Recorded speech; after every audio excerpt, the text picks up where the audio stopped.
Yung influence ba natin ay naglilid sa mga tao na maging closer sa ating pong Panginoon, sa ating Diyos, o lalo silang nilalayo? Or are they building others up, or they are tearing them down? So, ang bunga daw po ng ating buhay, dapat ay trustworthy than their appearances or promises. Basically, ang sinasabi lang po dito na maging particular tayo sa bunga ng ating pagkiklaim na tayo Kristiyano. Ang teaching po natin po Panginoon Jesus hindi lang para i-judge yung iba, kundi para examine din yung mismo yung ating mga sarili. Ano ba yung ating pinapakita bilang Kristiyano? Sino ba yung ating pinaniniwalaan?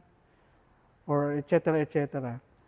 Pangalawa, anong klaseng prutas ang ating pinuproduce sa ating trabaho, sa ating iglesia, ating mga kaibigan? Ako ba ay source ng encouragement, ng kapayapaan, ng pag-asa?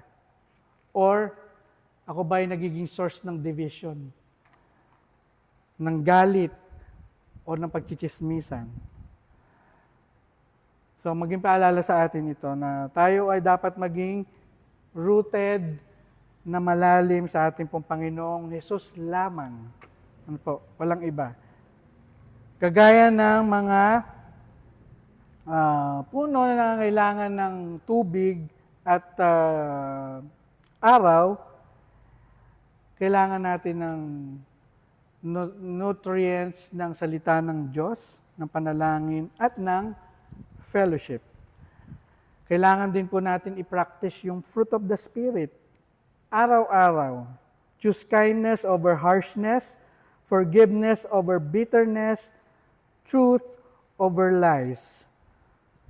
At huwag daw po tayo ma-discourage kung paglago natin will take time. Ang puno ay hindi mamumunga overnight. Tandaan natin yan. Pero pag tayo ay properly nourished ng salita ng Diyos at yung ating faithfulness, pwede tayo mamunga as soon as pwede po tayong mamunga.